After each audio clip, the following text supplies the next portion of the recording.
Soy Ignacio Rivera, que está detrás de Academia del Paisaje, junto con Noel Kingsbury y Ángeles Casares. Ángeles, para los que no la conozcáis, es la persona que al principio, sobre todo, hacía todas las presentaciones de América Latina. También hace las de julio y agosto, que son todas solamente de América Latina, las que hacemos en julio y agosto. Y es verdad que últimamente estoy haciendo yo muchas. De hecho, tenemos una la semana que viene que anunciaré en la newsletter de Polen Paisaje, que será el próximo miércoles, que ellas son mexicanas, y eso también creo que la voy a hacer yo. Pero vamos, en principio, muchas veces por tema de horario las hace Ángeles. Y nada, dicho esto, dar las gracias también a nuestro patrocinador, Cultielta, que este es su segundo año que nos patrocina, y quiero darle las gracias por el patrocinio. Y nada, dicho todo esto, doy paso a Alec para que empiece su presentación. Muchas gracias, Alec. Vale, pues buenas tardes. Yo soy Alex Studley. Gracias por venir a la charla. Yo soy inglés y estudié en Inglaterra, pero todo mi trabajo como jardinería ha sido en el Mediterráneo, primeramente en Francia y después en Cataluña y ahora en Mallorca. Y Ignacio me ha invitado para hablar sobre el tema de ser un head gardener.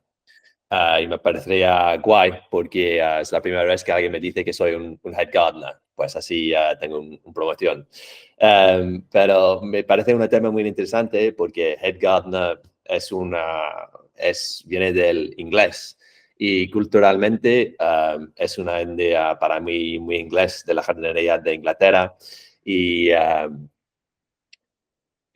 yo he estado como viviendo un poco cómo es un head gardener en el Mediterráneo, donde hay una cultura diferente, un clima diferente y eso. Y bueno, estaba trabajando en Francia antes, pero yo creo que en el Costa Azul, donde está el Mediterráneo, y entre la cultura de jardinería en el sur de Francia y en España, hay mucho que es parecido.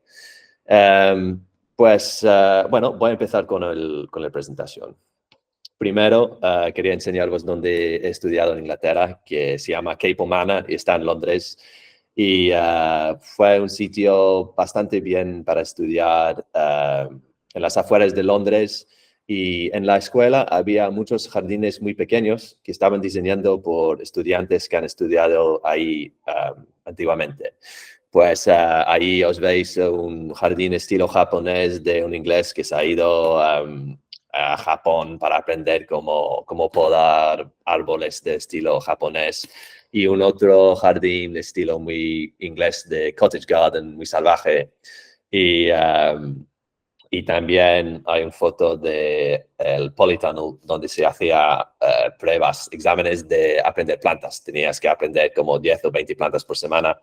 Y sí, pues fue un muy buen sitio para estudiar diseño de jardines, que es lo que he estudiado.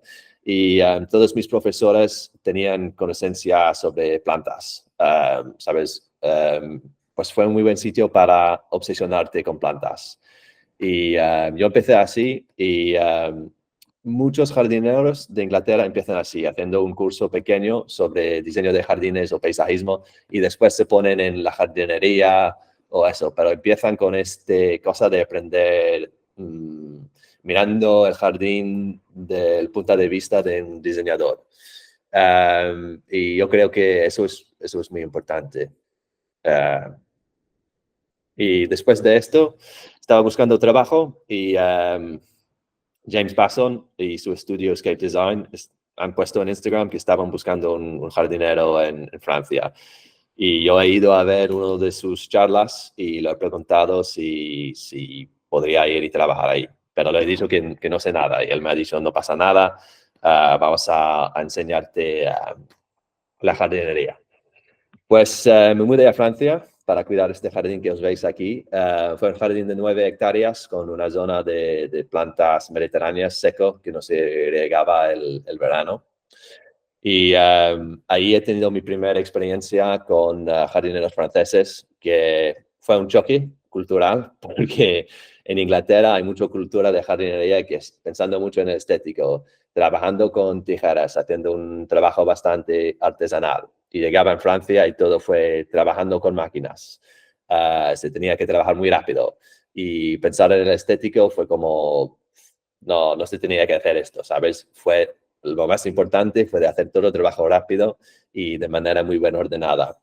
Y por eso había problemas entre James, la paisajista, y los jardineros, porque estaban cuidando Trabajaban muy bien, pero para cuidar un parterre no, no llegaban a hacerlo. Bueno, voy a ir a este después. Y sí, y para mí fue un muy bien sitio para aprender, porque de un lado estaba aprendiendo de James y Alejandro O'Neill, que han diseñado el jardín juntos, y también estaba aprendiendo de los jardineros franceses que, igual que no tenían las mismas ideas de jardinería que yo, trabajaban muy bien y sabían mucho. Y sí, y pues esto fue un jardín muy experimental de James y Alejandro con muchas plantas heladas y había algunas cosas que no funcionaban muy bien. El primer año lo he dejado bastante salvaje y lo que ha pasado es este. Si os veis ahí en el primer foto hay un hinojo muy grande que se va cayendo. Y si os miráis los gramíneas en el mismo foto están cayendo también. Y lo que pasa es que ahí en la Costa Azul es mediterráneo, pero no es tan seco como otros sitios en el Mediterráneo. Y hay una tierra muy fértil y hay un invierno muy suave. Pues muchas plantas crecen mucho. Y lo que pasa es que en primavera todo es muy bonito, con flores, y no quieres tocarlo porque queda muy bien. Pero después en verano, bueno, en primavera cuando tienen flores las plantas siguen creciendo y se van abriendo y cayendo, y en verano plantas van cayendo y tienes que quitarlo. Pues en la segunda foto, donde he puesto el círculo rojo, había una Centaurea scabiosifolia, creo, y se ha subido hasta 4 metros y después ha caído y he tenido que quitarlo. Y os veis que hay un gran hueco ahí que queda bastante feo. Y pues hemos ido como probando técnicas de poda en este jardín para que las plantas no iban cayendo, que es muy importante en el jardín seco, porque si tú no lo controlas en primavera, no va a quedar con una buena estructura en verano, que es muy importante por el jardín seco, porque en primavera la estructura no es tan importante, porque todo es verde y todo tiene flores. Pues todo es bonito, igual si está bien diseñado. Pero en verano todas las hojas se secan un poco y las flores se terminan, y es en verano que se nota mucho la estructura, las formas de plantas diferentes, si sea un arbusto o una gramínea, y si está bien diseñada por el tema de estructura. Pues en estos dos no voy a hablar demasiado sobre la poda porque si no voy a estar aquí 5 horas hablando sobre plantas diferentes y cosas que hemos llevado. Pero entre estas dos fotos veis un poco la diferencia entre el primer año y el segundo año. El primer año es el foto al bajo, donde este flor blanco es la Achillea crismifolium y ha crecido muy alto. Y en el foto de arriba es mucho más pequeño. Y lo que hemos hecho es cuando estaba saliendo el botón de flor, lo hemos cortado y la hoja completamente la planta al bajo, cortándolo al bajo. Igual que había el botón. Y lo que ha pasado es que se ha subido con flores igual, pero un poco más tarde y los flores más cortes y más pequeños, que al final fue mucho mejor porque lo que ha pasado en el primer año es que todo ha crecido muy alto y fue muy bonito en primavera, como os veis en esta foto, pero después ha ido cayendo y este planta no tiene una semilla muy bonita y iba cayendo por todos lados y después se tenía que quitar. Y donde ha crecido mucho, si había como un arbusto, como una santolina, lo que sea al lado, si crece mucho la achillea y después quitas la semilla en verano, dejas un hueco en la santolina, dejas un hueco donde no hay hojas porque había sombra de la achillea. Y este también es uno de los problemas del jardín seco, que muchas veces los vivaces crecen demasiado comparativamente a los arbustos y pueden crecer mucho y quitar, bueno, poner sombra en el arbusto. Y después cuando cortas el vivaz, porque siempre se corta en un momento del año, el arbusto no queda muy bonito. Y buscar buscar que hay un equilibrio entre es una de las cosas que se tiene que conseguir. Y lo que fue muy, muy bueno de trabajar con James Basson y Alejandro O'Neill, bueno, todos estos temas de poda los he aprendido de Alejandro. Él venía para trabajar conmigo y cada vez que lo he visto tenía una nueva idea de cómo podar una planta, cosas muy creativas y raras. Y fue muy interesante y divertido. Y él venía como una vez cada mes o 2 meses y trabajábamos un poco y discutimos un poco y yo iba probando cosas y así hemos ido aprendiendo todos.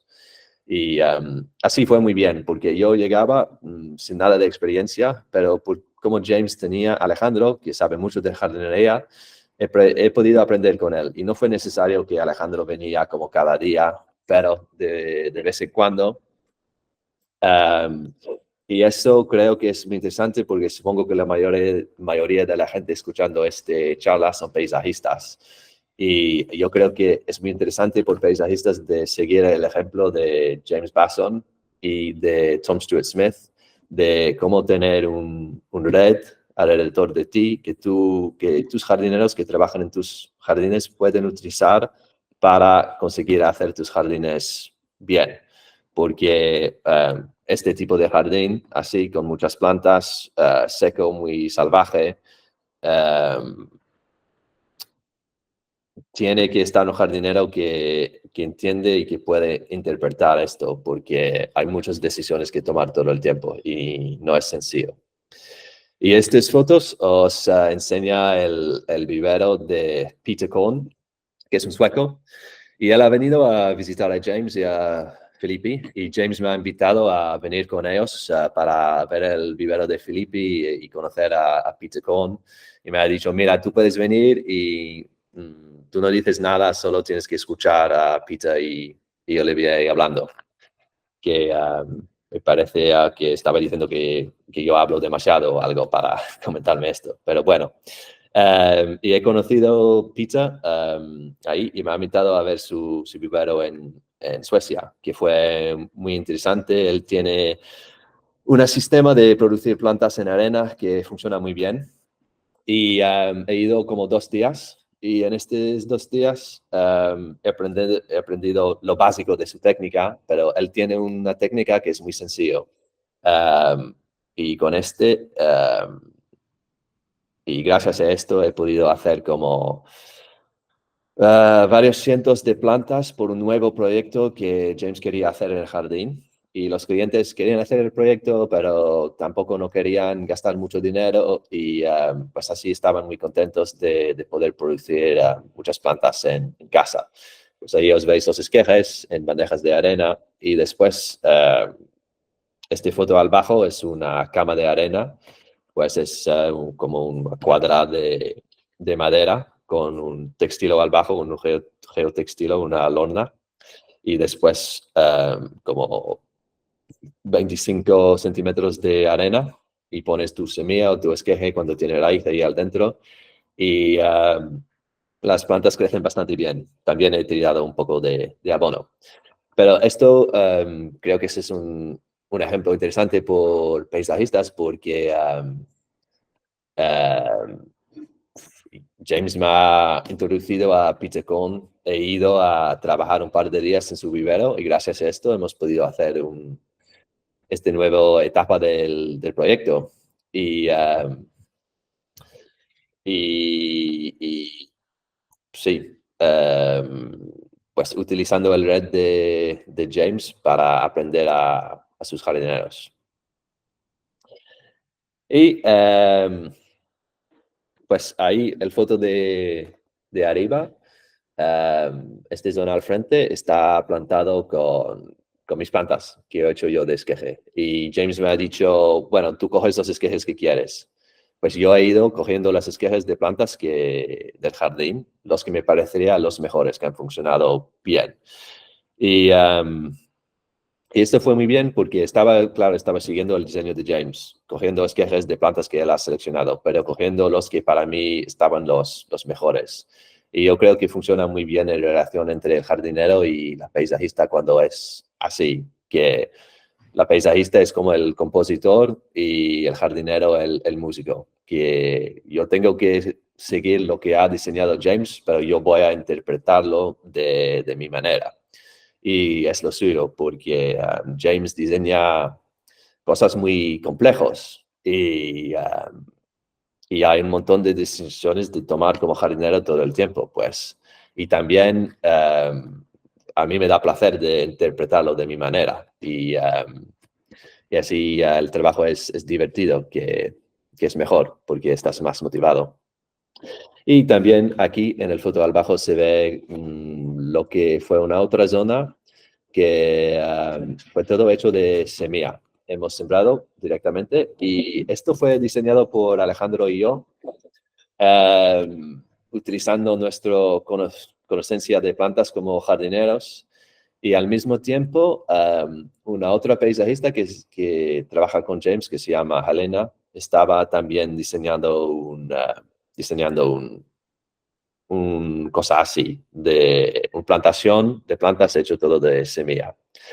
Y ella estaba haciendo como un documento de Excel, calculando el porcentaje de semillas y todo esto, haciendo mirando muchas las plantas para probar de hacer algo muy matemático para que todo salga bien. Y Alejandro y yo estábamos en la otra esquina de la oficina riendo y haciendo algo menos calculado, pero utilizando nuestra conocencia de plantas. Y, y al final ha salido muy interesante. Esto no es el mejor foto, pero esta es la foto que tengo. Eso es en noviembre, creo. Pero ha salido muy interesante y ahora un jardinero, Kevin, está siguiendo este trabajo y interpretando este. Y, y sí, es esto una otra ventaja de trabajar con un jardinero estilo como head gardener, porque como paisajista tenéis que conocer un montón de cosas con todo el tema de plantas y de construcción y todos los proyectos que lleváis en sitios diferentes. Va muy bien de poder hablar con jardineros, porque nosotros tenemos un punto de vista diferente de las plantas, porque siempre estamos trabajando muy cerca con las plantas. Y al final lo que hemos hecho, que fue bien en este proyecto, es que hemos tirado bastantes semillas de plantas ¿cómo decir?, de seguro, que estábamos seguros que van a salir, igual si el proyecto no ha hecho muy bien construido, si había problemas. Y fue una buena idea porque al final el proyecto se ha sembrado muy tarde durante el año y yo me he ido por un otro trabajo. Y ha llegado el nuevo jardinero Kevin, que lo ha llegado mucho porque casi fue verano y él tenía miedo que nada va a salir y que nada va a crecer. Pero han crecido las plantas. Y lo que he entendido con hay algunas plantas que de semilla, si tú lo riegas mucho y si hace calor, la planta va a salir y va a crecer más. Y hay otras plantas que igual si tú lo riegas más, esto no quiere decir que van a salir. Tienen que pasar un tiempo o algunas condiciones para salir y no es tan sencillo que lo das agua y que sale. Sabes, no todas esas plantas son tomates. Y un ejemplo de este es que en este proyecto hemos tirado semillas del Cryptum maritimum y no han salido en el parterre, pero el segundo año han salido en los caminos de grava porque necesitaban un drenaje mejor. Y pues esto fue bastante interesante de ver. Después me he mudado a Cataluña y estaba trabajando en Sala Grupera, el vivero en Cataluña, que supongo que lo conocéis. Y esto también fue bastante interesante porque tienen un jardín guay y bueno, me han puesto en el jardín para cuidarlo.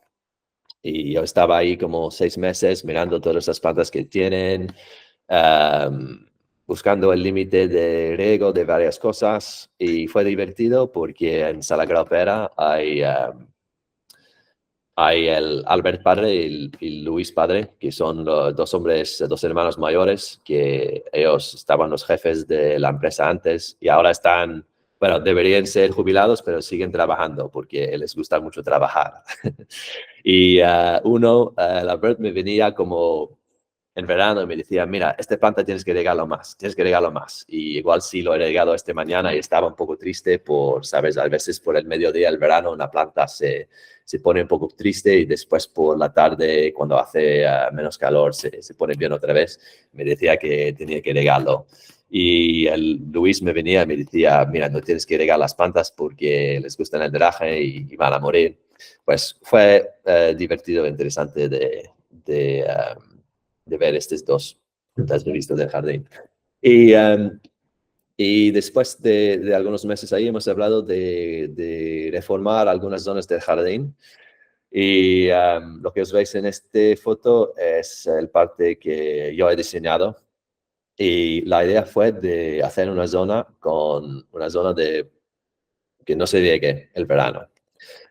Con todas las mejores plantas de sala grapera que aguantan muy bien el verano. Y lo que pasa es que hay plantas que aguantan el verano, pero hay plantas que lo aguantan de manera más bonito. Pues yo he escogido todas las plantas que para mí quedaban bastante bien el verano. Y he hecho un diseño, pero no tan cargado de plantas como James y Alejandro, porque esto no lo vea como muy estilo sala grapera. Y eso, creo que ha salido bastante bien y sí, está ahí aguantando sin riego. Esta foto es al final de verano. Creo que fue en septiembre. Pues no es el momento lo más seco, pero sí. Y sí, pues esto. Y después me he mudado a Mallorca para trabajar en un jardín de Tom Stuart Smith.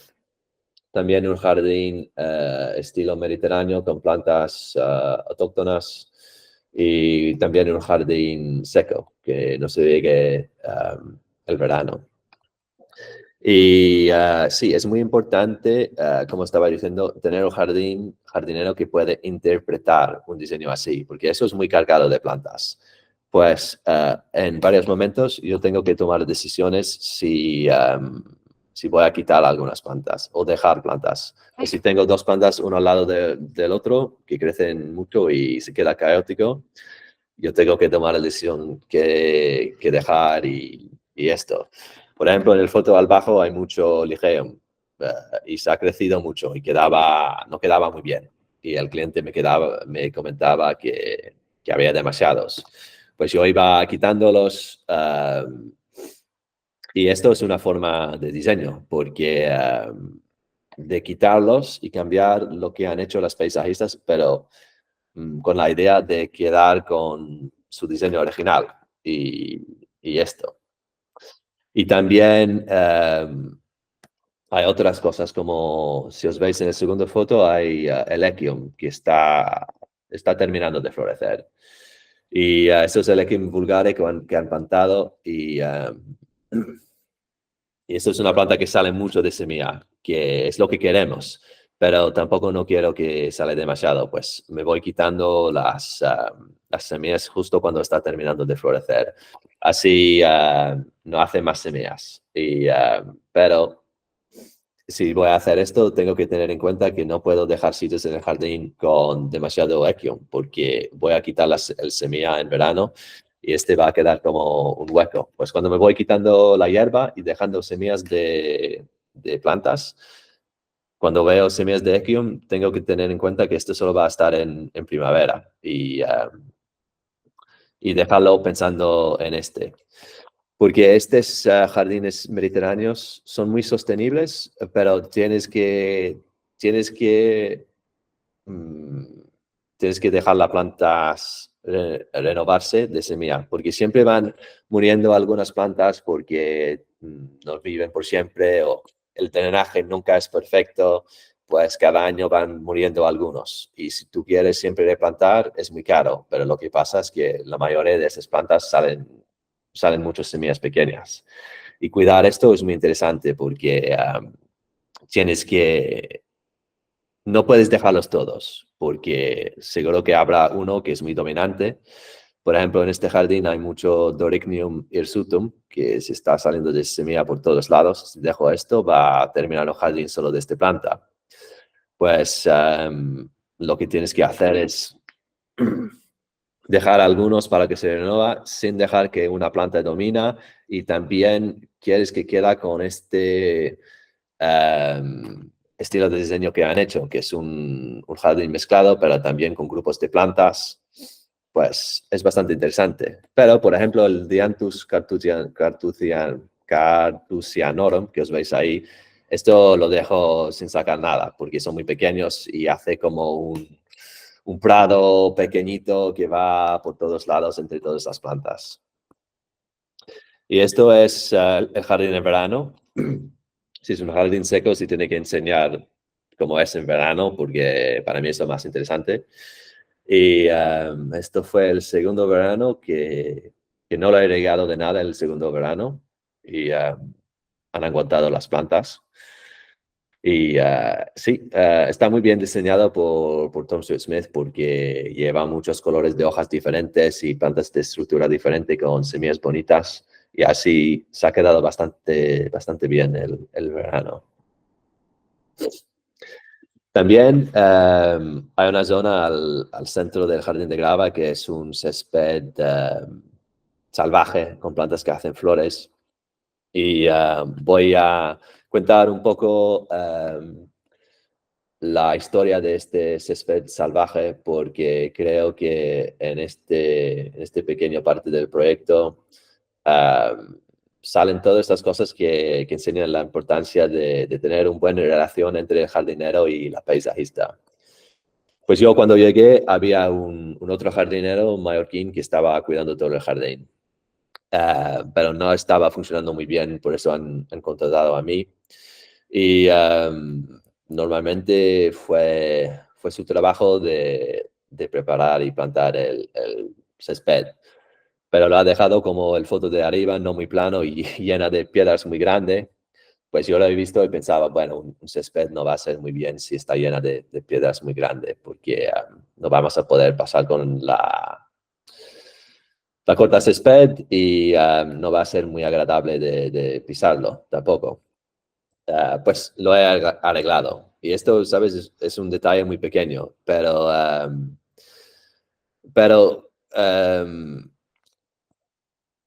es... Es un detalle pequeño pero fundamental, ¿no? Entiendo. Sí, fundamental. Y también lo que quería decir es que un head gardener tiene que ser alguien que puede interpretar el diseño del paisajista, pero también está muy bien si el head gardener es como el project manager. Porque si tú solo dejas ¿sabes? Estas empresas que van y construyen jardines, si tú dejas toda la responsabilidad con esta gente, hay muchas veces que no sale bien, porque después ellos se van. Pues al final les da igual si lo hacen de una manera que está bien, porque no va a ser su problema. Y también como esta gente solo construye jardines, muchas veces no saben qué se tiene que hacer para que un jardín sale bien y también de bajo mantenimiento. Y tener un head gardener ahí durante la construcción del jardín que pueden arreglar estos detalles pequeños pero fundamentales que hacen una diferencia muy grande, puede cambiar el éxito del proyecto mucho. Y bueno, después se ha tenido que plantarlo en verano durante una ola de calor que no fue muy agradable, que también es importante de comentar porque yo creo que como paisajista siempre tenéis que tener en cuenta que todos los errores que hacéis vosotros, el jardinero tiene que pagarlo. Porque, por ejemplo, se ha plantado tarde porque el cliente no ha confirmado que bueno, el diseño, la lista de plantas no estaba hecho y después el cliente tenía que confirmarlo y todo eso. Y se ha plantado tarde.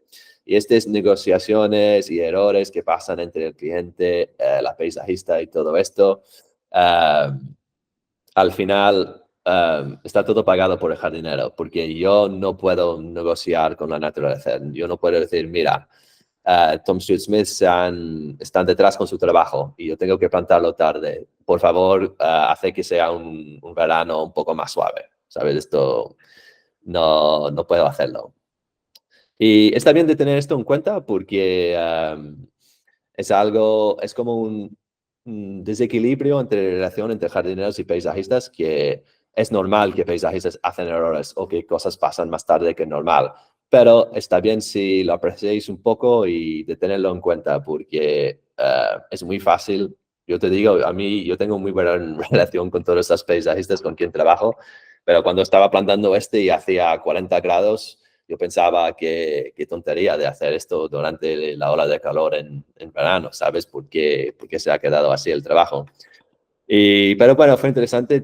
Yo he yo he colocado las plantas, porque nadie podría venir para hacerlo. Y fue como poniendo las plantas y después plantar, sin colocarlos todos porque hacía demasiado calor. Pues se tenía que ir poniéndolos y plantándolos, poniéndolos y plantándolos, porque si no van a morir. Porque estas son plantas muy pequeñas de bandejas de Carex, creo, y no llevan maceta, pues se van a secar. Y al bajo os veis cómo se ha quedado por la primavera. Pues muy bonito al lado y al centro no ha crecido mucho. Y yo estaba dudando qué ha pasado. Y al final he entendido que esto fue donde han llegado con camiones para descargar la grava y se han compactado la tierra mucho y se tenía que decompactarlo y no lo han hecho.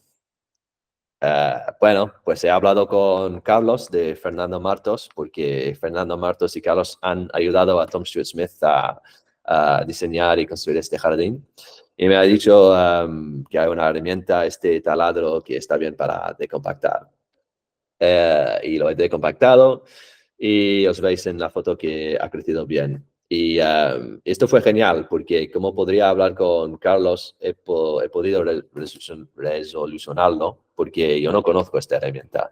Y tener a alguien que trabaja con la paisajista, que es alguien como Carlos o como Alejandro, que tienen mucho conocimiento de herramienta, de trabajo manual y esto, alguien que yo como jardinero puedo llamar, preguntar cosas y que me den soluciones que son buenas, eso es genial y te cambia todo. Y así, si tú como paisajista tienes estas personas en tu red, tú puedes coger un jardinero joven que no sabe mucho y puedes enseñarles cómo hacer el jardín bien.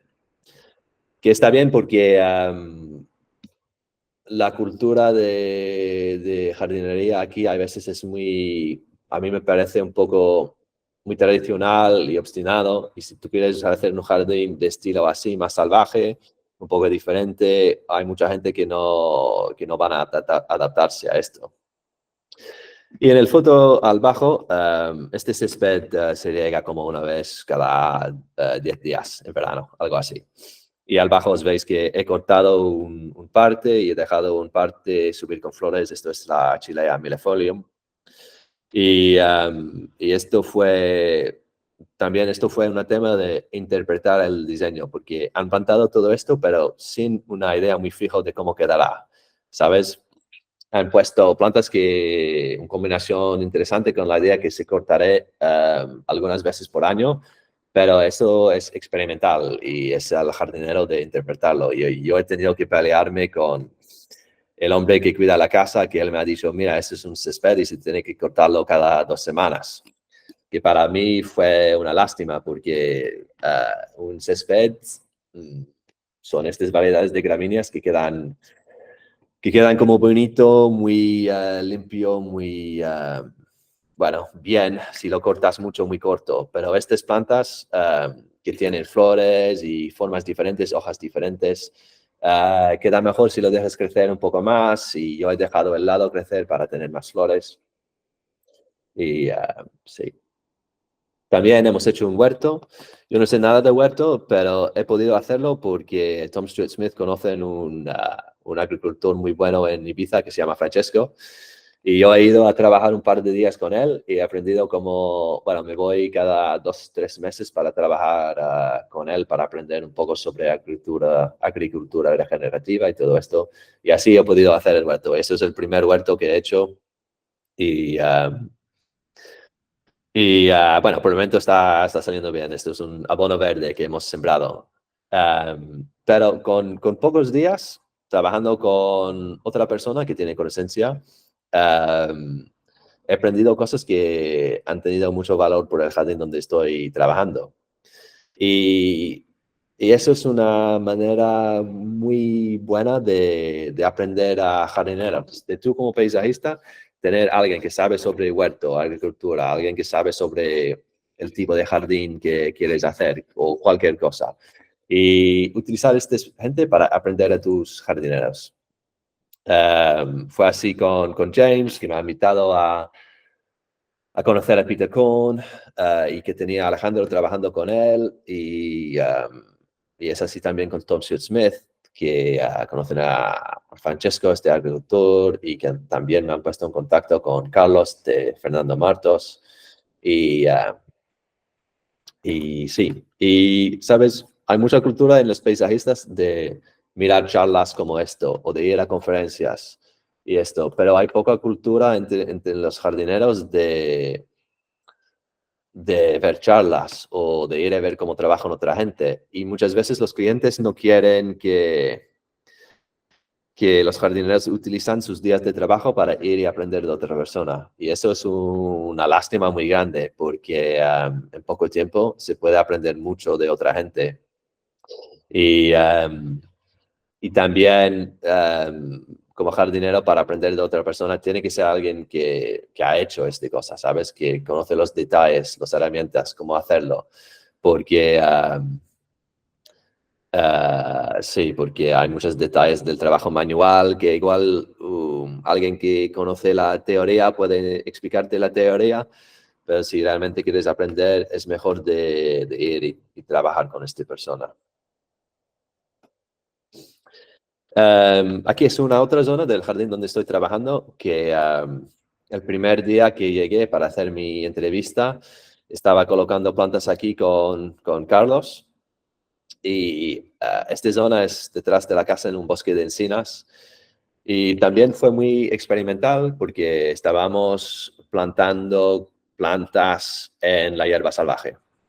Y después fue a mí de, de buscar cómo mantenerlo. Y la verdad es que es divertido, es interesante. Y sí, pues hemos plantado con algunas euforbias, algunas cistus, el Cistus albidus montpelliensis, el iris unguiculares, algunas matas, Pistacia lentiscus y sí, algunas otras cosas. Y lo que estoy haciendo es, como os veis aquí, es cortando como caminos con la desbrozadora y dejando algunas zonas crecer como prado salvaje. Y en el foto al bajo a la izquierda, esta zona solo voy a cortarlo una vez por año. Y las zonas a la derecha que no he cortado, los he cortado antes durante el año y ahora los dejo salvaje para que no crece tan alto. Y así me voy jugando con cosas así. Y donde la planta dominante de la hierba salvaje es gramínea, lo corto todo con la desbrozadora y me voy alrededor de las euforbias, las cistus con la desbrozadora. Pero donde la planta dominante es el carex, hay un carex salvaje de Mallorca, eso es porque hay más sombra y ahí no me voy con la desbrozadora, me voy cortando todo con tijeras o con cualquier herramienta. Eso es porque el carex no es una planta que se tiene que cortar y pues así me voy cambiando la manera de mantener el sitio dependiente de cómo es la hierba salvaje ahí. Y lo que pasa es que cuando hay más sombra o es más seco, es mucho más fácil de hacer un jardín salvaje, así poniendo algunos arbustos o plantos plantados ahí al dentro. Porque cuando hay la hierba verde de gramínea salvaje que crece mucho, crece mucho más grande que los arbustos que estamos plantando, pues yo tengo que cortar más con la desbrozadora y es un poco... Tienes que ir con cuidado para no cortar las plantas que no quieres cortar. Sí, tienes que llegar a un equilibrio, ¿no? Básicamente. Sí, sí. Pues si yo, aquí en esta zona no es tan malo, pero hay otras zonas que hemos plantado y si yo dejo la hierba salvaje crecer, crece hasta 3 metros y no se va a ver la Euphorbia caraceas que hemos plantado. Pues tengo que pasar y cortarlo al menos una vez en primavera para que no crece tan alto. Pero es complicado porque estoy cortando la hierba cuando es verde y también la Euphorbia es verde, pues no se ve. Pero bueno, detalles del mantenimiento. Y aquí también hay un cama de arena estilo de pizza cone que he subido también en este jardín y ahí estoy guardando todas estas plantas que han sobrado del jardín de grava, del proyecto. Y con este sistema puedes regar una planta, puedes regarlo como una vez por semana durante el verano y si es una planta en maceta, si tienes que regarlo mucho más el verano. Y por estas plantas mediterráneas, si tienes que regarlo más, vas a matar más porque van a coger hongos. No les gustan el calor y el agua en verano. Pues es un sistema muy interesante para guardar plantas o para producir plantas. Yo lo he adaptado un poco con este techo de bambú para darle un poco de sombra en verano porque en Mallorca hace más calor que en Suecia. Y, y por un jardín grande así, donde siempre se tendrá que producir plantas, está muy bien porque produces plantas y pueden quedar ahí en la cama de arena años. No es como una planta en una maceta, que es mejor de plantarlo más rápido. Se puede quedar ahí mucho tiempo y lo plantas cuando quieres y así siempre tienes un stock de plantas. En el foto al bajo tenemos campos de frutales y este campo lo ha cortado hace poco tiempo mi colega Marcelo y yo le he dicho a él de dejar las plantas que él pensaba, que él veía bonitos. Pues ha dejado estos Smyrniums ahí, no sé si lo veis, pero estas flores como verdes. Y después me estaba contando, sí, fue muy divertido porque fue la primera vez que estaba pensando como en el diseño, el estético, no sabía que había esta parte de la jardinería. Y, me ha dado mucho placer que él está descubriendo un poco esta parte de jardinería, que es la parte divertido para mí. Pero también me parece bastante interesante que él ni lo ha pensado antes. Y aquí hay veces me parece que la cultura de jardinería puede faltar un poco este punto de vista del paisajismo. Porque mucha gente aquí, si entran en la jardinería, entran, no hacen estudios. Se ponen a trabajar con alguien mayor que tiene experiencia y aprenden esta manera de trabajar y, y después a lo mejor se ponen a trabajar por su mismo autónomo. Pero te deja un punto de vista muy poco y no te deja mucho conocimiento teórica, que la teoría está bien, te ayuda a adaptarte a maneras de hacer la jardinería diferente. Y este sistema de maestro y aprendizaje está muy bien para aprender herramientas y cómo trabajar con máquinas y el trabajo manual, que es muy importante, pero falta un poco de conocimiento más teórica y también este punto de vista de diseño y estético. Y he estado hablando demasiado tiempo. Pues Nada, ni te preocupes, sigue, sigue, tú no te preocupes. bueno, casi está terminado. Ahora solo voy a enseñaros mi jardín aquí en Consell porque me parece divertido. Aquí hago lo que quiero, pues no había nadie y he hecho un jardín todo de semilla, nunca regándolo. Y aquí en la primera foto, bueno, he tirado las semillas y he regado una vez y después lo he dejado. Y ahí arriba os veis que a la derecha he quitado la mala hierba y a la izquierda es lo que tengo que hacer aún. Y las semillas que he dejado a la derecha son los buenos de lo que he sembrado. pues, fue un trabajo muy pesado este. Normalmente este se tiene que hacer con grava, pero yo no quería gastar dinero, pues lo he hecho así. Y al bajo, el primer primavera, que quedaba guay, pero he dejado mucha mala hierba y después he tenido miedo y he quitado la mala hierba porque pensaba, porque aquí hay algunas plantas que para mí son bonitos, como el Conium, que he sembrado sin saber que es una planta muy tóxica. Y son bonitas, pero he tenido miedo, los he quitado y así se ha quedado un poco con muchos huecos. Y como os veis en el foto al bajo, el primer verano fue bastante duro y yo pensaba que se han muerto la mayoría de las plantas. Pero lo he dejado sin regalo porque quería ver y aprender si será posible. Y eso es el jardín ahora. Han sobrevivido la mayoría de plantas. Eso es una manera bastante brutal de hacer un jardín porque el primer verano queda bastante feo. Pero sí, y ahora me voy como quitando algunas cosas. Había demasiado matiola y dejando algunas cosas. Y es una manera bastante interesante y divertida de diseñar porque no hay diseño. Hay la lista de plantas que has tirado, pero después es de tu parte de dejar y quitar. Y creo que es interesante de saber que es posible de hacer un jardín completamente sin agua. Y esto es el segundo primavera, pues al final ha crecido bastante rápido. Y aquí un otro jardín que he hecho en la casa de mis padres, donde había un edificio que se ha caído. Hemos amontonado las escombres y he tirado una capa de arena encima, siguiendo la técnica de Peter Cohn que he aprendido de él.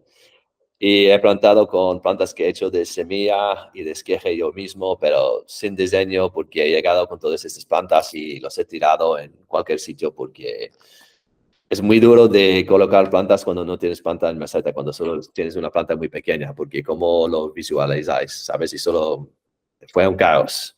Y ha salido como el foto al bajo, que, bueno, han crecido las plantas, pero no quedaba muy bien. Y después he ido quitando algunas cosas, dejando algunas cosas, y ahora tiene una estructura mejor. Y os veis en el foto al bajo que queda bastante seco el verano ahí, porque no hay tierra al bajo. Y creo que es un ejemplo divertido del diseño que se hace después del diseño, de la interpretación de un jardín que hace el jardinero. Y eso es algo que he aprendido mucho con Alejandro. También he ido un día con él para trabajar en su jardín en la Costa Azul. Y esto fue en verano o al final de primavera. Y yo he visto a Alejandro como podando plantas muy fuertes que estaban bonitos. Por ejemplo, había una levándula dentata con flores y él lo ha podado bastante fuerte, quitando las flores. Y esto fue la primera vez que he entendido que una planta es bonita no quiere decir que tienes que dejarlo. Y he aprendido como mirar un poco más la totalidad del parterre. Y y la verdad es que yo nunca lo habrá entendido si no he ido a trabajar con él en su jardín. Y yo utilizo mucho lo que he aprendido este día con Alejandro para cuidar el jardín ahora. Y es muy importante que el jardinero, bueno, por este tipo de jardín de parterres y jardín con muchas plantas mezclados, que el jardinero entiende esta cosa de analizar estéticamente el jardín, porque una toca aquí, no toca así, quitando una planta, quitando una semilla o dejando una cosa, cambia mucho el estético del jardín.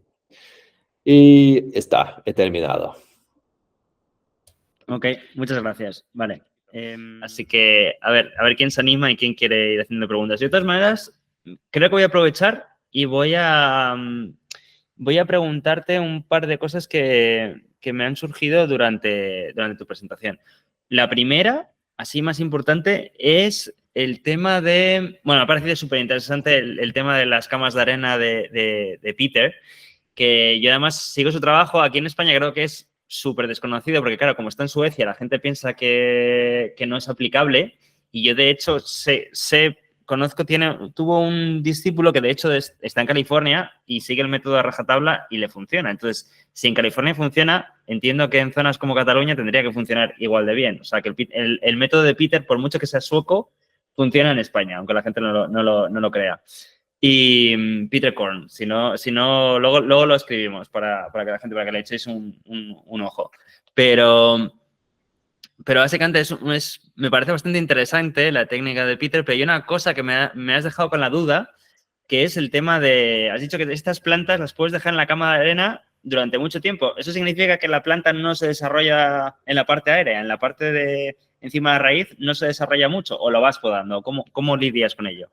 Yo me voy podando cada año, porque si no, bueno, también puedes dejar la planta crecer, pero va a ocupar mucho espacio y después cuando lo trasplantas va a ser más duro para la planta de adaptarse porque es más grande. Pues yo cada año podo todo bastante fuerte y claro, depende de la planta también. Algunas no le gustan mucho ser trasplantado de la cama de arena.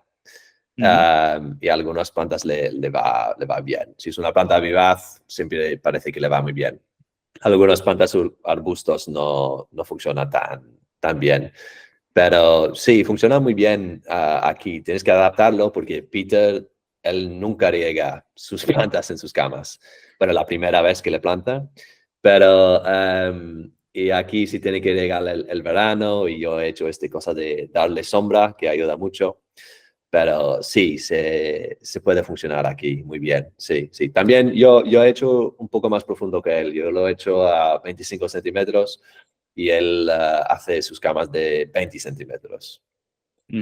Y tú lo mezclas, porque yo sé que Peter, por ejemplo, yo he asistido a alguna charla de él y sé que él en muchos casos lo que hace es, debajo de esas camas, echa fertilizante para el arranque original. O sea, un fertilizante de esto, de hecho, muy poco ecológico porque suele ser de estos de inorgánico, ¿no? De estos que son como bolitas que pones. Entonces yo sé que él pone solamente para el arranque pone eso, para que empiecen como las plantas a desarrollar una raíz muy potente al principio y luego ya no le hace nada, no le pone más tipo de abono ni nada. En tu caso, ¿qué es lo que haces? ¿Lo mezclas con algo de abono o no le haces nada o cómo haces? Bueno, el primer año que lo hice, lo he tirado bastante abono líquido porque había bastante presión porque todas estas plantas fue por el nuevo proyecto de James que tenía que se tenía que hacer todas esas plantas en un año y yo tenía miedo que no van a crecer y nadie sabía si este sistema va a funcionar en Francia y esto. Pues he tirado bastante abono líquido. Ahora no estoy tirando nada y estoy mirando un poco cómo van las semillas y esto, pero no he hecho muchas plantas de esqueje de semilla aquí porque la mayoría de plantas que he guardado ahí son plantas que han sobrado del proyecto. Pero también lo que quería hacer, que también he tenido la idea de Peter, es de mezclar el biochar con la arena y así cuando lo riegues con un poco de abono, se quedan los nutrientes en el biochar. Pero no lo he hecho aún, pues no puedo decir que si funciona o no. Ya, yo he probado lo del biochar, pero la mezcla era muy mala porque la mezcla mía no era con arena y entonces a mí no me ha dado muy buen resultado, pero claro, no tiene nada que ver porque una cosa es mezclar el biochar con arena y otra cosa es mezclar el biochar con otra cosa completamente distinta. El resultado, lógicamente, no va a tener nada que ver. Lo otro que te iba yo a preguntar es la parte esta de que llamas tú césped, ¿vale? La pradera sagrada, como queremos llamarlo. ¿Eso de dónde vino la presión de plantarlo en verano? ¿Vino realmente del paisajista o vino del cliente? Porque yo creo que esas cosas normalmente vienen del cliente, ¿no? Hombre, yo no sé porque yo no sé, porque yo no, sabes, yo no hacía parte de la discusión. Pues no puedo decir, pero pues A mí es que te lo digo porque me extraña que el propio Tom Stuart Smith, que además ha trabajado antes en sitios mediterráneos y sabe perfectamente temas de calor, hongos y todas estas cosas, me extraña que haya sido él el que haya dicho, se planta ahora en plena ola de calor, me parece. Bueno, también se tiene que tener en cuenta que estas plantas no son los plantas mediterráneas que no les gustan el agua al verano, ¿sabes? Son como la fila, el hipocrepis, la matricaria, que si lo riegas una vez por semana están bien, se quedan verde y están. Pues la achilea, millefolium, pues entonces no fue como plantar una lavanda en verano y regarlo hasta que se muere. Estas plantas lo aguantan. Sí, Ya, o sea, que sabían que en la mezcla que ya iban a poner iba a aguantar eso, vale. sí, Vale, sí, eso es un matiz importante, porque claro, así sí. como lo has dicho antes, me ha sonado locura, pero ahora que dices esto, si lo habían pensado ya, si la selección ya estaba un poco pensada para aguantar eso, aún así, me parece que la época es malísima, pero bueno, vale, lo puedo entender ahora un poco mejor. Sí, bueno, la tema no fue tanto de castigar a ellos, para más decir que es normal en proyectos grandes así, que salen cosas así y que es el jardinero que tiene que sufrir un poco un poco como jardinero, a ti te parece que es sin razón, ¿sabes? ¿Por qué plantar esto en verano? Y que de tenerlo en cuenta y sí, porque sí. El jardín, pregunta, yo he visto algunas de las imágenes, sale gente, he visto gente. ¿El jardín es un jardín privado o es un jardín visitable? O sea, ¿está abierto al público a veces o es siempre, o es privado Es, puro y duro? es un jardín privado. Lo que pasa es que hemos contratado mucha gente para ayudarnos el año pasado porque había una tormenta muy, muy grande en algunos sitios de Mallorca, en la montaña. Y hay como 300 encinas maduros en el jardín y todos han perdido como la mitad de las ramas y para limpiarlo todo fue mucho trabajo. Ah, Y en esta foto parece que están visitando el jardín porque no están trabajando como tenían que trabajar, pero son gente que tenían que estar trabajando. vale, vale, vale. Ahora lo entiendo mejor. Es que las encinas, de hecho, en las fotos no se ve tanto, se ven muy bien los olivos, pero yo no me había fijado. Sí, se ve que hay árboles en el fondo, pero no me había fijado yo en el detalle de que había muchas encinas. Eso no lo había yo, eh, Mm. no me había dado cuenta, vamos. Vamos a ver, en preguntas y respuestas, bueno, Moncho te dice que felicidades por tu trabajo y te pregunta que le gustaría saber con qué frecuencia se riega el jardín de Oriente. Bueno, ahora nunca.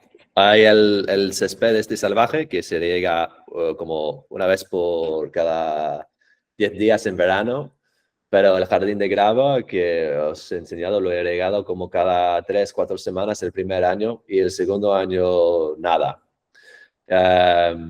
Y hay algunas Melica ciliata que se han muerto, pero no quería regarlo más porque no han puesto un sistema de riego. Pues para regarlo tenía que hacerlo con aspersor, que está muy mal por estas plantas. Pues el segundo año realmente no quería poner el aspersor otra vez. Y ha sobrevivido casi todo. Se han muerto más plantas por hongos que por sequedad. Y sí, y Orient, sabes, está un poco alto, a 600 metros. Pues no hace tanto calor como otros sitios en Mallorca. Yo creo que si estaba en un otro sitio en Mallorca más bajo, que el segundo verano se habrá tenido que regarlo 1 o 2 veces.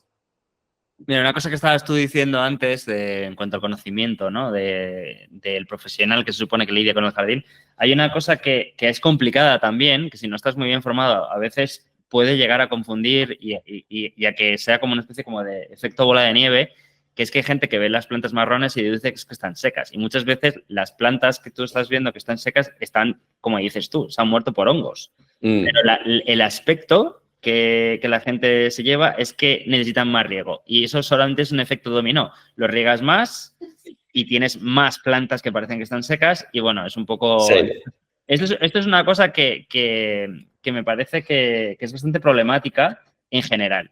Y yo lo veo bastante en España. Gente que piensa que como la planta está marrón, eso es que le falta agua y no, lo que estás es matándola por exceso. Es curioso la gente piensa, cuando piensa en hongos, piensa en las típicas, no sé, como cuando compras algo en el supermercado y se te está como descomponiendo y se te pone negro y le sale como no sé, cómo te digo, el moho encima, vamos, básicamente. Y no todas las plantas es así. O sea, la infección por hongos, hay muchos tipos de hongos y lógicamente muchas veces parece que se han secado. Entonces, esto es una cosa... Sí, creo que sí, porque creo que con estas plantas mediterráneas normalmente es la fitófora que las afecta y tiene un efecto en el raíz y creo que el efecto es que el raíz no puede chupar agua o algo así. Pues la planta parece seca, pero es por demasiado agua. Y es bastante duro de hacer el jardín seco porque tienes que saber analizar un planto que se está secando y saber cuándo tienes que regarlo. Porque, porque cada planta sufre el verano de una manera diferente y puede parecer que una planta está muriendo, pero está bien. Por eso es un poco, y es muy diferente de la jardinería tradicional o huerto, esto, donde más que riegas casi es mejor. Y a mí también ha sido complicado como yo siempre he estado trabajando en jardines secos y ahora tengo que hacer huerto también y frutales. Para mí fue duro de cambiar cómo trabajo con estas plantas, porque yo pensaba, bueno, si dejo la planta secar un poco no pasa nada, se va a ponerse más fuerte. Pero cuando estás haciendo el huerto, esto no es el mejor idea. Y he tenido algunos fallos por esto y he entendido que tengo que cambiar el ambiente bastante sobre el agua para hacer estos dos tipos. Y le cuesta mucho a mucha gente de este cambio entre estos dos tipos de jardinería. Hasta que estamos esperando, lo que quería decir un poco que no lo he dicho es que como aquí hay veces falta un sistema de aprender a jardineros, como este sistema en Inglaterra que hay con muchas escuelas y esto, yo creo que está muy bien si como paisajista puedes hacer como tu red personal, que tú utilizas como escuela por tus jardineros, para que los jardineros puedan hacer los jardines que tú quieres hacer. Esto, no sé si has visto una de las primeras charlas de academia fue de Ángel Domínguez, y Ángel Domínguez hace un poco este papel. O sea, Ángel Domínguez lo que hace es, trabaja para muchas fincas distintas y él básicamente va por estas fincas, él se hace llamar landscape keeper. No es como tal un head gardener porque no está fijo en un sitio, se va moviendo. Pero él básicamente lo que hacen es, va básicamente enseñando en los jardines que le han pedido que él supervise. Él se encarga de hacer esta parte de enseñar, ¿no? A la persona que cogen en ese jardín para que aprenda un poco. O sea, es menos, claro, y entiendo que también tu enfoque es mucho más personalizado porque es a un jardín y, lógicamente, a mí me parece muy interesante la figura del head gardener. También por eso te he querido invitar. Pero bueno, lo que hace Ángel también, por ejemplo, funciona. De ir en diferentes fincas y ir enseñando a la gente que se va cogiendo para trabajar en esas fincas. Sí. Pero, Miguel, te he visto que ya puedes hablar. Hola, buenas tardes. Me ha resultado muy interesante todo lo que ha dicho hasta ahora. Yo tengo muchísimas preguntas, pero claro, no sé por dónde.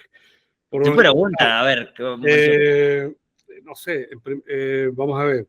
El tema, en primer lugar, lo de la pradera esta del Jardín Orient, no me ha quedado muy claro qué tipo de pradera es. Es que he llegado un poquito tarde. Es una mezcla de plantas, no necesariamente gramíneas, ¿no? Exactamente. De hecho, ha dicho que ¿no? Ha dicho, por ejemplo, que hay aquilea, ¿no? Has dicho que hay aquilea de algún tipo, ¿no? No me acuerdo. Sí, es una globularia muy pequeñita que no me acuerdo del nombre. Hay Achillea millefolium, Achillea crismifolium, creo que es un Hippocrepis muy pequeña, Matricaria chiachuiae y Fila olivia, no de flora. Vale, entonces ya lo tengo claro. Después otra cosa también, cuando estuviste trabajando en Sala Garopera, hablas de un jardín, o sea, de una serie de plantas que durante el verano tenían un aspecto, digamos, bastante atractivo. ¿Qué especies recuerdas que tenían ese aspecto atractivo en verano? Hombre, pues tendrás que visitar el jardín de Sala Grapera. Pero, bueno, a lo mejor este año, porque voy para allá, para Francia, y tengo pensado pararme allí. Sí. Bueno, por ejemplo, lo que tiene Sala Grapera, que es bastante interesante, son algunas variedades especias de Australia y Sudáfrica que pasan el verano como si no estaba pasando nada, como los leucadendrons, los leucospermum, la Templetonia, hay otro que me está escapando que no me acuerdo el nombre. Y después algunas especies de Europa, del Mediterráneo, como, bueno, cosas como el Phlomis fruticosa, muchos de los Phlomis pasan el verano muy, muy bonito. Y sí, si quieres, puedo enviarte la lista de lo que he plantado ahí. No me acuerdo de todos los... Espera, voy a mirar el foto. Vale. Y a ver si me acuerdo de algunas más. Bueno, no, simplemente resaltar, en fin, que la importancia de un buen jardinero a la hora de mantener un jardín. Es que tú puedes diseñar un jardín y tal, pero como no, en fin, no lo controles, no vayas por ahí frecuentemente, prefiero desde el punto de vista de un paisajista, y no haya una jardinería, digamos, preparada y tal, el jardín se va al traste. Es que lo veo continuamente. O sea, es importantísimo Sí. tener buenos jardineros. Lo que pasa es que no se le suele dar importancia. Los clientes generalmente van al menor gasto posible, y es que siempre es lo mismo. Es que al final falla. O sea, es que una cosa... En fin. Después otra cosa que quería preguntarte, has hablado de un Carex que se da por ahí por la zona de Mallorca, ¿no? Un Carex salvaje. ¿Qué Carex es? No sé, tengo un libro de plantas de Mallorca aquí, pero, ¿sabes? No es nada muy, muy interesante. Bueno, Es un poco pequeño es y... pequeñito, ¿no? Sí, yo estaba ojeando mientras estabas tú hablando, he estado ojeando y parece sí que he dado con uno que es pequeñito y tal. Creo Sí. que puede ser ese. Y Pero es sí, verdad lo que dices sobre el jardinero. Bueno, como yo lo he dicho, yo lo veo como el diseñador es como el compositor y el jardinero o jardinera es muy la interesante esa. música. Sí. Y si tienes una pieza de música muy buena, sabes, no vas a pagar mucho al compositor para hacerlo y después coger cualquier persona para tocarlo, porque nunca va a salir bien, ¿sabes? Sí, porque al final el paisajista sigue componiendo por ahí, se va a componer a un sitio y a otro, pero el que se queda es el Sí, jardinero, que es el que también. toca la música, exactamente. Bueno, pues no sé, otra cosa. Sí, otra cosa. Bueno, lo de la lavándula dentata, simplemente porque es una planta muy curiosa que efectivamente hay que, digamos, dejarse un poco de tontería, porque tú la ves muy bonita y dices, ay, es que está muy bien, muy bonita, la voy a dejar. No, la lavándula dentata necesita darle caña, como se suele decir por aquí, y porque después lo agradece porque tiene mucha más fuerza, conserva la juventud, etcétera. No, como la dejes varios años sin podarla, al final se va al garete. ¿No? Hay que podarla de vez en cuando, aunque esté muy bien. Sí. Pues nada, sigo escuchando. Muchas gracias. Gracias, sí. Sí, yo doy mucho caña a las plantas en general porque muchas plantas se brotan muy rápido después de podarlos fuertes, y igual algunas plantas que están saliendo con botones, a veces que lo podo también para tener una buena estructura en verano, que es muy importante en el jardín seco. Porque cuando todo está seco y las hojas están pequeñitas y todo está gris, se ve la estructura mucho más. Y, y sí, muchas veces se puede podar las plantas mucho más que la gente piensa. Sí, pero siempre quiero podar las plantas en como septiembre, octubre o marzo, cuando está mojado la tierra y hace un poco de calor. Así rebrota muy rápido. Sí. Muy bien, pues. Vale. He visto, Lourdes, ¿tú quieres preguntar? Te he visto antes que habías levantado la mano. No quieres preguntar. Vale. Ok, no quiero preguntar, Lourdes. Rita, pregunta si quieres. Acuérdate de encender tu micro. Hola, Hola. ¿me oyen? ¿Sí? Sí, sí. Hola, bueno, Alec, me ha encantado mucho en ver esta perspectiva de la parte de jardinería, ¿no? De componer el jardín y mantenerlo y estar allí durante el paso del tiempo. que creo que es una labor fundamental en el éxito de los jardines.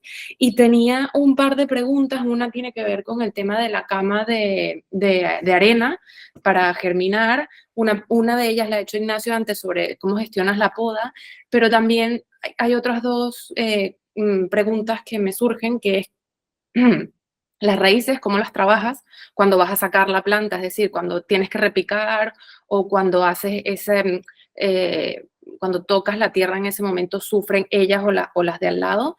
Y luego cuando las pasas al jardín, claro, cambian de un tipo de tierra a otro tipo de tierra y de un no riego a supongo que un riego. Entonces, si puedes explicar un poco mejor cómo funciona ese proceso de luego pasarlas al jardín. Y también me gustaba mucho lo que comentas sobre la estructura de las plantas en verano y cómo gestionas cómo las moldeas durante la primavera. Que has puesto el ejemplo de la chilea, que la cortas cuando salen los botones. Entonces, si puedes también explicar un poco más cómo gestionas la poda de las vivaces en primavera para que tengan un buen verano. Bueno, por el tema de la cama de arena, yo voy haciendo las cosas bastante sencillas, ¿sabes? Cuando quiero plantar una planta, lo quito y si destruye un poco de raíz o toca la planta al lado, ¿sabes? No, me da igual. Y si la raíz es demasiado grande, lo corto, ¿sabes? ¿Y qué quitas? ¿Con asada, con navaja? O sea, ¿cómo? Yo tengo una pala como pala cuadrada pequeña que utilizo para quitarlo, porque esto me va bien para quitarlo y coger bastante raíz, y si voy con asada será complicado de no destruir las otras plantas también. Claro. Bueno, Peter Cohn te dirá que como la planta ha crecido en la arena, que es pobre y que tiene mucho drenaje, hace una planta muy fuerte, que después hace raíces muy rápido porque está acostumbrada a un sitio duro. Yo nunca he visto un problema trasplantando una planta de... Bueno, hay algunas plantas que no le gustan, pero la tema de cambiar la tierra no creo que le afecta mucho, porque en Francia hemos trasplantado plantas en una tierra muy arcilosa. Y lo que pasa es que a algunas especies no le gusta el tema de trasplantar, como el Eriogonum giganteum siempre está muriendo, pero otras plantas lo aguantan bien. Y supongo por la época del año, ¿no? O sea, o el día, a la hora del día, porque pasa mucho, ¿no? O por lo menos a mí me pasa mucho que cuando trasplanto sufren, pero también por la dependencia que tienen al agua. Entonces entiendo que con esta técnica... Sí, bueno, cuando lo quitas siempre vas a romper todas estas raíces muy pequeñitas, las micro raíces que no se ve, pero vas a romperlos. Y lo que pasa mucho es que trasplantas la planta. Bueno, yo si voy a trasplantar voy a podarlo completamente al bajo. Y muchas veces lo trasplantas y se queda como está sufriendo por 2 o 3 semanas, que también he visto Peter Cohn diciendo que le pasa a él también. Pero después se pone bien y sí. Voy a hacer un hincapié. Cuando dices que, o sea, básicamente cuando las trasplantas estás diciendo que podas prácticamente la parte aérea. ¿Es lo que estabas diciendo? Sí. Vale, no te estaba entendiendo del todo y digo, vale, creo que es lo que has dicho. Vale, sí. Y ningún riego, ¿no? O sea, trasplantas y ya. No, yo lo riego. Vale. Peter Cohn lo hace sin riego, pero él vive en Suecia. Yo voy a regar una de estas plantas siguiendo la técnica de Filippi como cada 3-4 semanas. Por el primer año. Genial, perfecto. Sí. Y por el tema de la poda, bueno, es un tema bastante grande, pero ahora estamos haciendo una prueba en el jardín de podar algunas zonas y no podar algunas zonas para ver cómo queda. Y lo que a mí me parece bien en el jardín mediterráneo seco es de siempre hacer una grande poda en septiembre. Pues todos los vivaces, cortarlo al bajo, todas las plantas que son arbustos, darle una forma natural de plantas mediterráneas, un poco como una piedra o como quieres, porque así quitas todas las semillas del verano, si has dejado las semillas, Y también cualquier planta que se ha puesto un poco feo, puedes cortarlo muy al bajo y todo recrece muy rápido en esta época porque hace calor y hay humedad si ha llovido. Y así da una toca, a mí me gusta cómo queda porque cortas todo, limpias todo después del verano. Yo me voy quitando todas las hojas que han caído en verano, que en el jardín seco caen muchas hojas por el verano. Y limpias todo, dejas todo limpio y después todo rebrota muy, muy rápido. Y muchas vivaces van a salir con flores y, en otoño. Y sí, pues esto creo que va bastante bien siempre. Y después hay un tema de si quieres hacer una poda más pequeña como en marzo, que va bien por algunas plantas como el Phlomis purpurea, que es una planta que hace un flor con una rama que va muy largo y un poco caótico. Y lo que pasa con plantas como el Phlomis purpurea o la Salvia candelabrum, cualquier planta que hace un flor al final de una rama un poco larga, es que si es una tierra demasiado fértil, que casi siempre lo es, puede hacer una rama muy larga que después pesa mucho y la planta se abre y puedes terminar con el jardín con muchas ramas por todos lados, muy caótico, todo cayendo, todo abriendo. Y el Phlomis purpurea, por ejemplo, cuando están empezando a salir los botones de flores, puedes darle una toca, quitando como 10 centímetros de la planta, formándolo un poco, y va a salir con flores igual, pero van a quedarse más cortes. Sí, y algunas plantas no es necesario, pero a algunas plantas le va bastante bien. Pero depende también de las condiciones de tu jardín. Y yo lo hago en primavera porque como es un jardín seco, no puedo hacerlo más tarde. Si espero demasiado tiempo, viene el calor y nada va a crecer. Y la idea siempre es que no tienes que podar en verano porque cualquier cosa que quites o que podas en verano va a quedar feo, no va a crecer y esto, pues es como hacer la toca en el buen momento para que todo quede bien el verano. La idea. Bien, genial, porque claro, la poda de otoño estamos más acostumbrados porque claro, ya quitas lo feo, quitas la semilla, etcétera, pero esta parte de la poda de primavera, ¿no? Que las hace un poco más compactas, por ejemplo, la salvia nemorosa también se hace bellísima, pero se abre, ¿no? Y bueno, creo que es una buena técnica y la voy a probar, aunque da miedo, da como pena, ¿no? Porque están bonitas las plantas y no las quieres cortar. Eso Pero, es lo complicado porque tienes que podarlo cuando está bonito. claro. Pero al final puede salir mejor. Y Claro. sí, y es divertido de probar estas cosas y a ver los resultados. Genial, pues muchas gracias. Gracias. Vale, visto. A ver, es que escrito no te han puesto nada más. Miguel, ¿quieres volver a preguntar? Dale. Bueno, yo si nadie quiere preguntar algo de la charla esta, quería aprovechar que Alex ha estado en Antibes. Yo es que este año voy a ir a Antibes en verano. ¿Me puede decir 2 o 3 jardines de aquella zona que merezca la pena para visitar? La zona Bueno, espera, déjame mirar mis estrellas en Google Maps. Bueno, si puedes ponerte en contacto con Alejandro O'Neill, Sí. él ha hecho un diseño, un jardín ahí que es privado, pero que se puede enseñar a gente. Y creo que Alejandro ahora no está viviendo ahí, pero seguro que estará en contacto con la persona que está cuidándolo. Y si puedes ir y ver este jardín, como ejemplo de un jardín seco, naturalista, está muy bien, está muy guay, porque Alejandro lo ha diseñado, pero él también sabe mucho sobre mantenimiento y pues ha salido como perfecto, ¿sabes? Como el diseñador que también estaba cuidándolo, que también estaba el project manager y pues es un muy buen ejemplo. Vale. Y después, si te gustan las plantas mediterráneas, el Jardín Botánico de Nice está muy bien. No es muy interesante como un jardín, pero si te gusta ver... De Niza. De Niza, pero por las plantas es muy interesante. Y después el Villa Tourette, creo que se llama. A ver si me sale en Me el... suena, de hecho, no estoy seguro, pero Sí. me suena el nombre. Villa Tourette es un otro jardín botánico en Antibes que es bastante... Es una mezcla, tiene muchas plantas como tropicales que no son autóctonas, pero está bastante bien en un buen sitio. Y hay un otro que es un jardín más tradicional que se llama como Villa...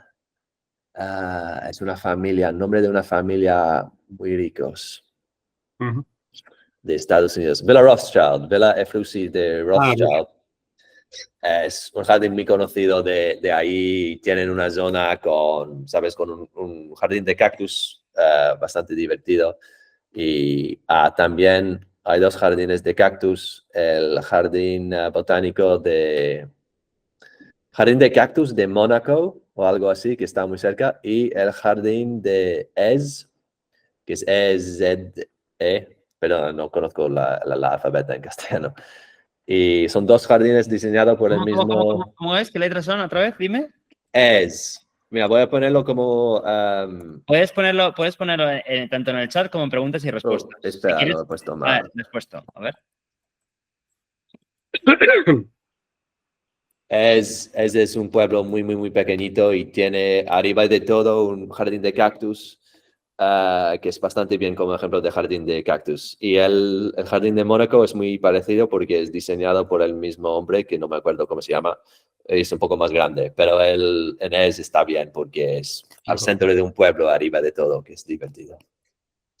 Okay. Y también hay un par de ingleses que están haciendo un jardín botánico en la Costa Azul. Y, pero no me acuerdo del nombre de Instagram ahora. Tendré que... Vale, si me acuerdo lo pongo en como pregunta ahí. Muy bien. Y después también en Hieres, que está cerca de la zona esta que hemos hablado, hay un jardín que lo diseñó, que nunca me acuerdo cómo se pronuncia, Gilles Clement, algo así. El jardín mediterráneo, que está en Hieres, ¿no? También me han dicho que está bastante bien. ¿Cómo se llama este jardín? A ver, seguro que tengo esto en mi Google Maps. Eso está muy bien. Es un jardín como... casi es como un jardín botánico porque lleva muchas variedades. Es un jardín botánico, sí. Sí, pero está cuidado como un jardín y tiene jardineros muy, muy buenos ahí. Y esto es un jardín muy interesante para visitar. También lo dejé en seco. Y Domaine du Rayol se llama, ¿no? ¿Cómo? No, Escríbelo porque no se te ha entendido. Es un jardín mediterráneo, es un jardín botánico con distintas zonas en función de la procedencia de las plantas, de Sudáfrica, California, etc. Sí. Y estuve bicheando, como suelo decir, y estaba bastante bien, el de Hieres. Sí. Ese sí voy a verlo seguro. Ya los de la zona de Antibes, bueno, he tomado nota de lo que me has dicho y ya lo veo tranquilamente. Te ha puesto también este último, ¿eh? Lo has escrito ahí, lo he dejado por escrito. ¿Has visto? No lo veo. No sé. ¿No? Justo debajo de 2 mensajes. ¿Estás mirando en preguntas y respuestas o dónde lo estás mirando? Pregunta y respuesta. No lo veo. Okay. Muy bien, muchas gracias, Alec. De nada. Pues nada, vamos a dejarlo por hoy ya. Nada, Alec, darte las gracias, me ha parecido interesantísimo. Visto que tienes tanto conocimiento también en tema de podas como Alex, como Alejandro O'Neill.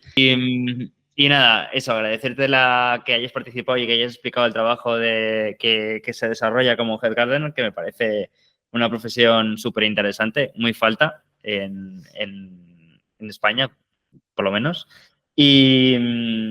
Y nada, decir que la grabación estará la semana que viene, que los que lo veáis en YouTube, si os gusta, que os suscribáis al canal de Academia del Paisaje. Y también, bueno, siempre hago un poco de hincapié. Siempre recomiendo a la gente también que si les gusta el contenido de Academia y no lo conocían, que se suscriban al newsletter, porque es verdad que normalmente cuando no fallo es mucho más cómodo recibir la información a través de la newsletter que estar siguiendo redes. Así que, bueno, yo animo a todo el mundo a que se suscriba porque mandamos unos newsletters por semana y no es nada invasivo y estás al tanto de todo lo que organizamos. Y nada, dicho esto, daros las gracias. Muy bien, muchas gracias. Gracias. Chao. Chao.